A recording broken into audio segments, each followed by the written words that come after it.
Lezi izindaba zethembisa online. Right ake sikubingelele sikwamukele sawubona igama lami ngingumfanelo. Uphenye ibheshu ngingwakwaZanibe isibongo. Sikwethulela izindaba konke okwenzekayo endaweni yaseThembisa, Ivory Park, Rabbe Ridge nezindawo ezisungezile. Sikwethulela umbiko lapho sithi khona inhlangano yabasubathi ebizwa ngokuthi Tsakane Athletics Club ibamseneke nenhlangano ebhekele ukuphepha komphakathi nezinsiza kanjalo nje nokuningi ebizwa ngokuthi ke iBopha Foundation babambe umncintiswano endaweni ke yaseTsakane. Kanti ke singaqinisekisa ukuthi lo mncintiswano walabo basubathi okuyibona abazophinde futhi bangenelele noma ke beyosubatha iComrades Marathon. Bahamba ke noma ke begijima ibanga elingama-kilometer angama-60 60 kilometers ngendlela ke yokuyilolonga. Kanti ke futhi lo mbuthano uphinde ke ugubhe iminyaka eyishumi nane 14 years ilokhu ke kwasungulwa isiteshi somphakathi wakhona lapha endaweni ke yakwaTsaduza esibizwa ukuthi iEKFM. Ake sikuthathe ke sikubeke kuona ke lo mcimbi sike sithole ukuthi ke ngabe kuhamba kanjani. Sanibonani. Sanibona baba njani? I'm good, how are you sir? Siyaphila. Please kindly introduce yourself. Let us know ukuthi ubaba ubani wakwabani and your position in your organization. Igama uAndrew Isibongo uBhaloyi. Ngibuya kuBopha Foundation. kuBopha Foundation, i-foundation ehamba isiza community. Izama ukulekelela la uthola ukuthi i-government ayikhona ukufika. Ne-private sector ngathi yahluleka kancane. So sikhona ukuthi sibahlanganise ukuthi bazame ukuthi basize umphakathi ukuthi basize izingane zekithi ukuthi sikhona ukuthi siphephe kuma drugs naku alcohol sikhona ukuthi sifocus ku sports sikhona ukuthi siye esikolweni so ngoba i-future nokuthi if abantu bakhona ukuthi bahlangane nje bayenza into ehlukene hayi into okubulala ukubamba inkunzi yenza ukuthi ilizwe lethu likhona ukuthi licabange siphambili. Bopha mangithi ngiyalalela Bopha is like Bopha but liqhamuke kanjani igama? Igama leBopha liqhamuke ngoba besifuna ukubopha indlala, sibopha icrime, sibopha ialcohol, sibopha lama drugs, sivula indlela ukuthi sibophele labantwana ukuthi baye esikolweni, sibophela i-youth yethu ikhona ukufocusa kuba involved to business, to participate in government initiative and also to take responsibility and initiative that private sector is bringing.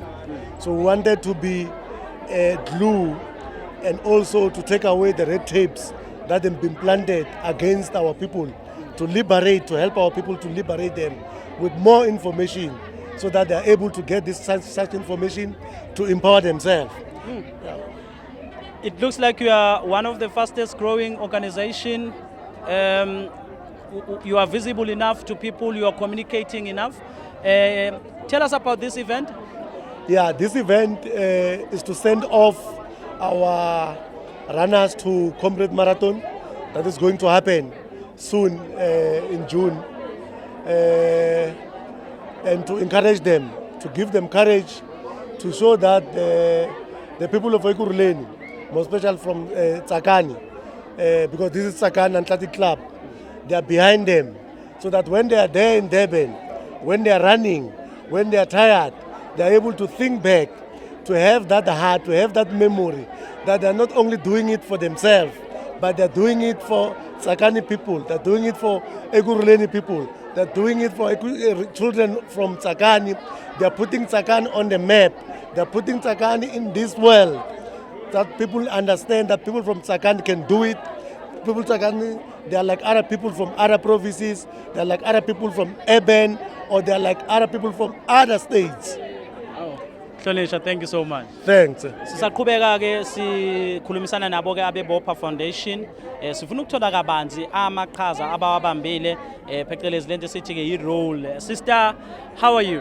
Ngiyaphila njani kodwa? Hayi siyaphila. Please kindly introduce yourself abantu sichazele ukuthi ubani wakwabani and what do you do kwibopha uyini umsebenzi wakho? Okay, igama lami nguZulfa Ngwakankosi, known as Zoe. I'm a board member for Bopha Foundation under i-Department Youth Women with Disability. So ngekakhulu community. So today sizo celebrate an event yabogogo na wonke umuntu okhona ku community. We're trying to encourage indaba ye health, ye sports, because honestly speaking, yeah, kwamele nje sijime masingabantu sihlezi nje si fit. Nibukeka ninhlangano ekhulayo kakhulu, niyafinyelela emphakathini, kubukeka bese baningi abantu abasazothola kabanzi ngani. I-role enkulu yenu neqhaza enilibambile nenifisa ukwaziwa ngalo yiliphi? Okay. Umsebenzi omkhulu mfanele soyenzayo kakhulu is to ukunceda abantu ku township. Sinceda la ugovernment angakwazi ukufinyelela khona. Sidila nama orphanages, sidila nabantwana abakhubazekile. We do like house renovations. Obviously mangabe uphume endaweni okungukuthi you know, uyazi impilo yethu yanamhlanje ukuthi njani, if financially you're not okay, bursaries, izinto ezifana nalezo siyakwazi ukunceda. I-organization masifoma sesiyacabanga ukuthi okay, since sibuya ku township sibuya kuma departments ahlukahlukene, yini ushintsho singaliletha emphakathini? Sahlala phansi sonke sibuya kuma department, khona abazisebenzayo, you know, khona who are doing very well in business. Without any funding, then we started the organization ukuthi sikwazi ukuthi sincede abantu bethu basemphakathini kunokuthi silinde ugovernment. Yeah. Njengoba ke silana uyazi ukuthi indawo nendawo inabanikazi bayo abahleli bomcimbi, kuyona ke iTsakane Athletics Club. Ngicabanga ukuthi ngibiza kahle. No, ibiza kahle but. Ngiyabonga. Tsakane Athletics Club. Ngicela team that was founded la Tsakane. Ngicela usintroduce ubingelele naba nabantu abakubukayo ekuruleni. No, igama uVeli isibongo uMabhela. Ward 83. Yeah, la Tsakane mzwakhe Ngomane branch. Izone yethu iDavid Bupape zone according to political manje mase silanda political. And then ke isity ke sise city of Ekuruleni. Sikhokhelwa yena ku Dr. Chakaza, the first citizen of Ekuruleni. U Dr. uNkosingphilo Chakaza. What's along more today? Namhlanje usually when we go to Comrades Marathon, we do what we call a long run, the last long run, which is a 60-kilometer long run. So all the people that are running is 60 kilometers namhlanje ba matang today, 60 kilometers today. Kiba tubayanko Comrades Marathon kadi 14 June. So we do this run each and every year. But we had an outcry from the community, community 80. Nina ngoba nokijimi 90 le why thina ningasa accommodate in terms of aboma 5, rebakenye boma 14, rebakenye boma 10. So that's what we have done. We have also spiced up the race whereby we decided also to include ama aerobics. So probably you have seen when they were doing ama lokuza and ama aerobics, so that we take this thing now, we give it back to the community of Tsakane. And obviously Tsakane akusukuthi Tsakane kuphela, politically iTsakane yahlanganiswa neThema, yahlanganiswa neDuduza, sabizwa ngeKwaTsaduza. It was a political decision by those that have led before us, yabona. So nathi lento sayithatha manje silahlela kuphi, silahlela back to kuKwaTsaduza. But asi restrict la kuKwaTsaduza kuphela. We are also hoping for in future retlo yinka riyetse ibe ntho ya Ekuruleni. Re shape left, right and center, re kene Tembisa, re kene Whiteville, re kene Davidton, re di shape kaofela di pleke tse. So logo kuhlanganisile ke namhlanje yiloko ukuthi ne-EKFM, one of our community radio station, is celebrating their 14 years birthday. So bathe mabeza kithi bathi no Tsakane Athletics siyanibona la endleleni, siyanibona emaresini. Lento gijima siyazi but siyazi ukuthi masiphethe nina sizokhona ukuthi celebrate kahle i-birthday yethu kamnandi, yabona. So now hence nabo babona bala i-EKFM to come and bless us now. So next year we are hoping ukuthi ngale partnership esinayo neBopha Foundation nabo la Voga, we are now going to take this to be an official race next year. So we need to comply nabo CGA, senze sure ukuthi abo EMPD njobo bona bakhona, ama-ambulance njobo bona khona, so that senzele ukuthi by next year sikhona ukuthika wonke ama-box. Next year mase siyenza i-race official, siyazi ukuthi in terms of compliance siya comply. So kuhlanganisile lokuthi we are giving this thing back to i-community, ukuthi i-community ayizami ukuthi noma ungagijima uzama uwalker, if usakhona umatha utla walker le rona, utla jogger. The aim is to start. So we are promoting health. So we are calling to people to start. Uyabona kunama senior citizen. Nabantu abonabo ma 65, nabantu abo 70 la. Bayenzile abo ma 10 kilometers. Abande they've done abo ma 14 kilometers. So uyabona ukuthi manje mnandi because sesimixana kuma senior citizen. Uyabona. So we are encouraging people ukuthi umama makade ufuna amateko ogijima ugogo. Mthengele amateko egijima. Makade ufuna itight, mthengele itight because of naye seka umntana sekafuna ukwenza lento ezenzwa yithi. Uyabona thina singabantwana. Uyabona. So we are encouraging people to come on board and give support to those that have started. Mhlonishwa, thank you so much. Nokubonga mina bhuti kyalebuwa haholo. I hope lilona ezithembisa online likahula haholo likhona ukhompyutha the other industries. Lapha ke duze kwami sinaye ke omunye ke wabaholi Ntate Mashego. Zonal coordinator ama elections ka ANC. Yeah, sicela uyishaye kahle baba Mashego. Please introduce yourself. Igama lami Robert Mashiko, ngiyi-zonal coordinator ngizela ngama elections la eDebit Bopapa. Ntate Mashego, what is your role here today as the leadership? ANC siyiphathi yomphakathi. So because ku celebrate ikakhulukhulu 14 years ye-station esikhulu EKFM. Nokuthi umphakathi wonke ube khona ubone ukuthi isiteshi sethu siyakhula sizelelwa ukuthi ama members wethu nawo azibonakalisa supporta lo mcimbi omkhulu kangakwe EK. But of course kukhona le ndaba yempilo exercises sifuna abantu abahealthy. Community stations, how important is their role emphakathini nanokubambisana nani njengoba niyinhlangano zomphakathi? Maybe important is an understatement. It is you are a backbone. Abantu bakwazi ukuthola izinto ezenzakala ekuhlaleni ngani. Abakumelanga babhadala imali ukuzenza lokho. They must walk into it and you also walk into them. You are actually the very very nearest service delivery of people. It's important kakhulu empilweni zethu. Ngiyabonga. Bakwethu ayikho into ebalekile njengokuthi uthi mawufika endaweni ufike kunabantu abanikazi bendawo. I'm happy to be here. There's EKFM. Woza kwethu ke laba esinokubambisana nabo mangabe kusuke kwenziwa ama syndicate broadcast. Sihlangeneke namhlanje sila and nginaye ubaba esokwazi ukuthi sikhulumisane naye. Sir, how are you? Yeah, I'm good. And thank you so much for the opportunity. And thank you so much, in fact, to the listeners as well, including, in fact, communities of KwaZaduza. Yes. Sir, please kindly introduce yourself. Ubaba ubani, wakwabani, and EKFM umsebenzi wakho yini?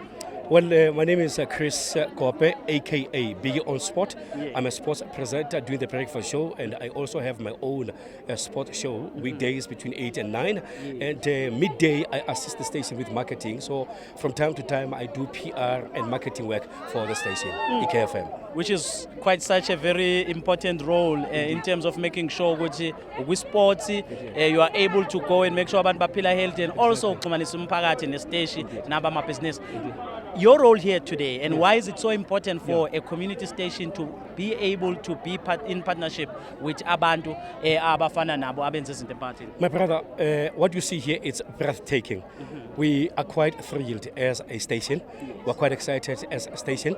14 years of broadcasting being on air, it's a milestone. And we wouldn't have been here without our stakeholders. I'm referring here to the listeners, to the community of KwaZaduza. But above all, this goes out to the management and the members of the board, actually, on how actually they keep the fires burning within the station. I would like to thank Tsakane Athletics Club, in fact, because we wouldn't have been here without them. We have formed partnership with them and various other stakeholders. As you can see, in fact, various brands are here in making sure that this day becomes a success. But for EKFM, we are quite excited. And to the listeners, once again, I shouldn't stop reiterating this. We're quite thrilled because we wouldn't have been here if it wasn't for them that we have been on air for 14 years from time to time, engaging with us. And the staff as well. The staff, they make sure they keep the fires burning within the station, always honoring their slots, always actually broadcasting within the ambits of the broadcasting policies and stuff like that. Wow. Community stations, commercial stations, then there's PBS. Most of the community stations have out of touch with the communities. What has been your observation? And Sianbona, you are being in touch with the community, because into enginokuyibuka kumanye ama-community stations sebenokubuka ukuthi umuntu athi hayi mina sengumuntu odumile, kanti i-role yesiteshi somphakathi is to make sure ukuthi benza lento eniyenzayo namhlanje.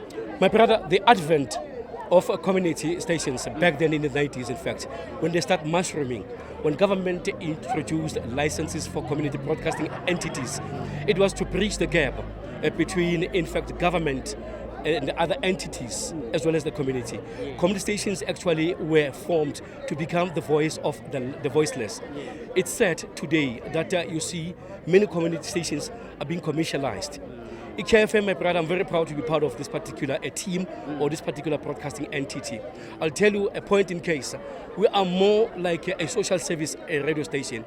You find people lining up at our reception looking for help, looking in fact for intervention from the station. And we don't back down. From time to time, we intervene, my brother, in personal matters, housing matters, divorce matters, and stuff like that. We don't chase them away.